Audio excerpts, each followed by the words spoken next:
Let's answer the big question. How do I stop being a sex addict?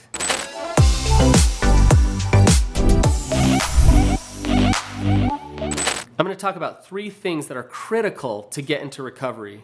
I'm going to give you proof of something that you can do that will help you get into recovery. I'm also going to differentiate between sobriety and what actual recovery is. All right, first off, we need to look at what the problem actually is. Most of the time when people come and visit me, they say, Brannon, I want to stop acting out. I want to stop doing these things that are causing harm in my life. But the truth is the things that they're doing and the acting out in their addiction is actually the symptom. It's not the cause. So we can treat the symptom, we can get them to white knuckle and stop acting out, but underneath there's still the toxic shame and the energy that's driving that addiction. So the issue is not about the compulsive behavior. The compulsive behavior is a problem, but the issue is, what is the void that they're feeling in their life? Why do they need to numb their life out? And that's the question I want you to ask yourself, is what's underneath your addiction? In order to overcome your addiction, you've got to address the roots underneath. There's a difference between sobriety and recovery. So I don't know if you've ever heard the term dry drunk. Well, a dry drunk is somebody who's still acting like a drunk, they're just not drinking. Same thing happens with sex addiction. Somebody can stop viewing pornography compulsively or acting out with prostitutes or going to strip clubs. They can stop all those behaviors, but they can still be stuck in their addiction. The addiction is the shame. The addiction is the attachment disorders and not being able to live a connected life where you're able to live mindfully in the present. Okay, so sobriety is not doing the behavior. Recovery is actually recovering something. It's recovering a sense of who you really are.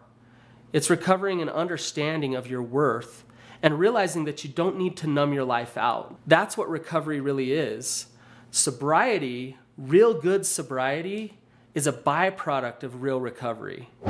In the 60s, a guy by the name of Bruce Alexander did an experiment called Rat Park. Now, Rat Park was this thing where he put a rat in a cage and he put 2 different water bottles in that cage. One water bottle was just water. The other water bottle was laced with cocaine.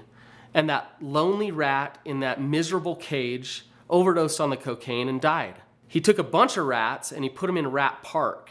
And in this park, he had a bunch of toys, he had really good food, he had games that the rats could play with each other. And what do you know? Not one rat overdosed on the cocaine-laced water. Now think about that. There's a human experience of this. In Iceland, they had the highest rate of adolescent addiction out of all of Europe. And so they looked at this and they thought, what should we do? Should we throw all the adolescents in jail? Well, they didn't want to do that. So they decided to adopt this Rat Park mentality. They gave the adolescents opportunity to bring good inputs into their life. Things like sports and arts. And they also allowed the parents to come and be involved in those activities with them. And they went from the highest rates of addiction to the lowest rates of addiction for adolescents. So I want you to think about it for you. It's not about the outcomes. If you're focused on the outcome, I don't want to do these things, I got to stop these things, then you're going to continue in your addiction. You need to shift and focus on the inputs in your life. If you do what you've always done, you're going to get what you've always gotten. So focus on the inputs. What can you shift? What relationships can you cut out of your life? What new relationships can you bring in? Do you hate your job? What career change could you make? What hobbies can you bring into your life? You want to create a life that you don't want to numb out, that you don't want to escape. And naturally, the addiction will go away. So what are the things that help you overcome a sex addiction? First and foremost, connection. Come out of the dark and into the light and connect to God, to yourself, and to others. Also, change the inputs in your life. Focus on the inputs that will bless your life and make it so that it's a life that you want to live. Third, address the shame and the trauma underneath.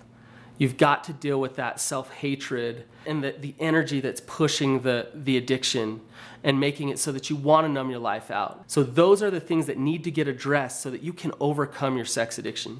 Watching this video is a good input into your life. You're learning about how to overcome your sex addiction. I want to challenge you to go watch another video of mine, how to be an authentic person.